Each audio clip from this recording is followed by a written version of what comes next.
எல்லாருக்கும் வணக்கங்க. இன்றைக்கி சிம்பிள் அண்ட் ஈஸியாக ஒரு ஃபிஷ் ஃப்ரை எப்படி பண்ணுறதுன்னு பார்க்கலாம். எங்கள் ஊர் ஃபிஷ் மார்க்கெட்டில் எல்லா ஃபிஷ்ஷுமே ஃப்ரெஷ்ஷாக கிடைக்குங்க. எனக்கு மீன் கட் பண்ணுறது க்ளீன் பண்ணுறதுலாம் அவ்வளோ ப்ராப்பராக தெரியாதுங்கிறதால மார்க்கெட்லேயே கட் பண்ணி க்ளீன் பண்ணி வாங்கிட்டு வந்துடுவேங்க. நம்ம என்ன மீன் வேணுமோ அதை வாங்கிட்டு வறுவலுக்கா இல்லை குழம்பு மீனான்னு சொன்னோன்னா அதுக்கு தகுந்த மாதிரி க்ளீன் பண்ணி கட் பண்ணி அவங்களே கொடுத்துருவாங்கங்க. என்ன தான் அவங்க மீனோட செதிலெல்லாம் க்ளீன் பண்ணிவிட்டு நீட்டாக கட் பண்ணி கொடுத்தாலுமே நம்ம வீட்டுக்கு வந்து ஒரு 2-3 டைம்ஸ் வாஷ் பண்ணிவிட்டு தாங்க சமைக்கணும். அப்போ தாங்க அங்கங்கே ஒட்டிகிட்ருக்க செதில்கள், பிளட் ஸ்டைன்ஸ் எல்லாம் கம்ப்ளீட்டாக போகும். கொஞ்சமாக உப்பு சேர்த்து நல்லா 2-3 டைம்ஸ் தண்ணியில் வாஷ் பண்ணி எடுத்து வச்சுக்கலாங்க. எல்லா பீஸையும் க்ளீன் பண்ணி எடுத்து வச்சதுக்கப்புறம் மசாலா ரெடி பண்ணிக்கலாங்க. வீட்டில் அரைச்சி வச்சுருக்க மிளகாய் தூள் எடுத்துக்கலாங்க. அதில் ஒரு 4-5 ட்ராப்ஸ் வர மாதிரி லெமன் புழிஞ்சு விட்டுக்கலாம். கூடவே கொஞ்சமாக எண்ணெயும் ஊற்றிக்கலாங்க. கொஞ்சமாக கார்ன்ஃப்ளவர் மாவு ஆட் பண்ணிக்கலாங்க. கார்ன்ஃப்ளவர் மாவு பார்த்திங்கன்னா ஒரு நல்ல பைண்டிங் ஏஜெண்ட்டாக செயல்படுங்க. அதுவும் இல்லாமல் கொஞ்சம் மொறுமொறுப்பு தன்மை கொடுக்கும். தேவையான அளவு உப்பு போட்டதுக்கப்புறம் கொஞ்சம் கொஞ்சமாக தண்ணி ஊற்றி இந்த வீடியோவில் காட்டுற மாதிரி கொஞ்சம் கொஞ்சமாக மிக்ஸ் பண்ணுங்கள்.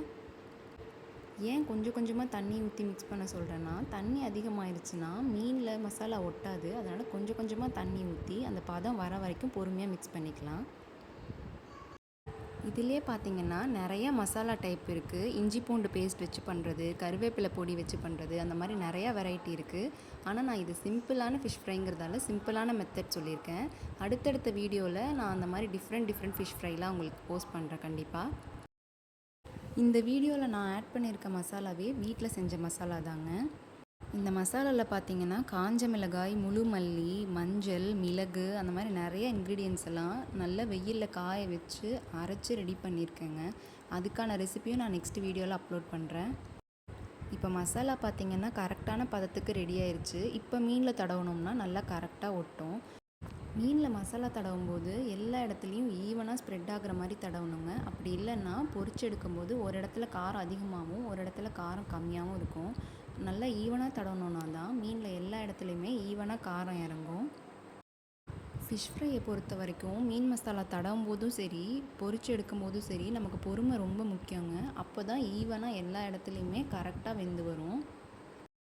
நீங்கள் ஃபர்ஸ்ட் டைம் ஃபிஷ் ஃப்ரை பண்ணுறீங்கன்னா மசாலாலாம் தடவுனதுக்கப்புறம் கை பயங்கரமாக எரியும். நீங்கள் ஒரு பிகினராக இருந்தீங்கன்னா மசாலா மிக்ஸ் பண்ணும்போது விஸ்க் இல்லைன்னா ஃபோர்க் எடுத்து மிக்ஸ் பண்ணிங்கன்னா கொஞ்சம் ஈஸியாக இருக்கும். இதுவே நீங்கள் ஃபிஷ்ஷஸை இந்த மாதிரி தனித்தனி பீஸாக ஃப்ரை பண்ணாமல் முழு ஃபிஷ்ஷாக ஃப்ரை பண்ணோன்னா ஃபிஷ் மேலே குட்டி குட்டியாக கட் பண்ணிவிடுங்க. அப்போ தான் மீனில் மசாலா நல்லா இறங்கும். இப்போ எல்லா பீசஸ்க்கும் மசாலா தடவியாச்சு.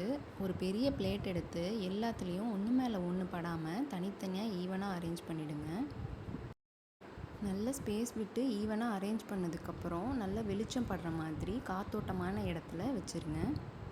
சிலர் வந்து மசாலா உள்ளே இறங்கணுன்னா ஃப்ரிட்ஜில் வைக்கணும்னு சொல்லுவாங்க. ஆனால் என்ன கேட்டால் நீங்கள் எவ்வளோ டைம் அதை ஊற விடுறீங்களோ அவ்வளோ தூரம் உங்களுக்கு காரம் உள்ளே இறங்கும்.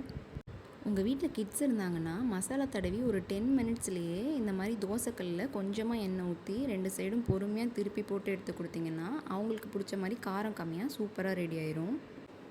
மற்ற பீசஸ்லாம் ஒரு 1 மணி நேரம் நல்லா ஊற விட்டுடலாம். ஒரு 1 மணி நேரத்துக்கு அப்புறம் பார்த்தீங்கன்னா ஃபிஷ் எல்லாம் ஃப்ரை பண்ணுறதுக்கு ரெடி ஆயிரும்.